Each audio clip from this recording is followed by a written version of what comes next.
আসসালামু আলাইকুম। ওয়েলকাম করছি দি ইমরান শো থেকে। অন্যান্য ধর্মাবলম্বীরা যারা শুনছেন তাদের প্রতি আন্তরিক কৃতজ্ঞতা।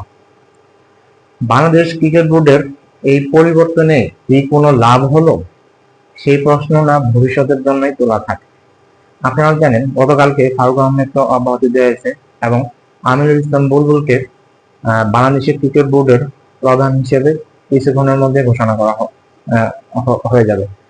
কারণ আপনারা জানেন সেই 1997 সাল থেকে এখন পর্যন্ত বাংলাদেশ ক্রিকেট ক্রিকেট খেলতেছে। এই ক্রিকেট খেলার মধ্যে বাংলাদেশের দলের পারফরমেন্সের সাথে সাথে মাঠের বাইরেও বিসিবিতেও অনেক কথা আলোচনা হয়েছে, অনেক কিছু হয়ে গেছে, যেটা অনেকে জানেন, অনেকে হয়তো জানেন না।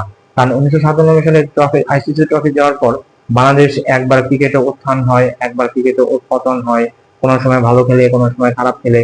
এটার বাংলাদেশের উথাল পাতালের মধ্যে আছে। কারণ এক সময় ভালো খেলে বাংলাদেশ, আর সময় খারাপ খেলে। এবং সেই তারপর থেকেই বাংলাদেশের ক্রিকেটের উত্থান পতন হয়ে চলতেছে। ইভেন এই গতকালকে যে পরিবর্তনটা হলো, এই ফারুক আহমেদকে সরিয়ে আমিনুল ইসলাম বুলবুলকে বসানো হচ্ছে বাংলাদেশ ক্রিকেট বোর্ডের প্রধান হিসেবে। একদিকে সেটা হিসেবে বলতে গেলে ভালোই। এখন আমিনুল ইসলাম বুলবুলের এই নিয়োগ করা, এটা উত্তর ভবিষ্যতে বলা যাবে তিনি আসলে ভালো করলেন না খারাপ করলেন।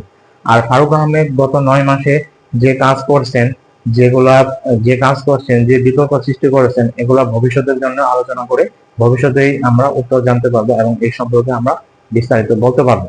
এখন কারণ এই বাংলাদেশের ক্রিকেট বোর্ডের এই উত্থান পতনের মধ্যে অনেক কিছু হয়ে গেছে। কারণ এই গতকালকে যেমন ধরেন বিসিবির 8 পরিচালক জাতীয় ক্রীড়া পরিষদকে সিগনেচার দিয়ে চিঠি পাঠাইছে, তারা যে ফারুক আহমেদের সাথে কাজ করতে চান না, তারা ফারুক আহমেদের প্রতি অনাস্থা জ্ঞাপন করেছেন। সেই পরিপ্রেক্ষিতে এবং আইসিসির সাথে কথা বলে ফারুক আহমেদকে জাতীয় ক্রীড়া পরিষদ বিসিবি থেকে সরিয়ে দিয়েছে এবং আমিনুল ইসলাম বুলবুলকে বিসিবি প্রধান হিসেবে বসাতে যাচ্ছে।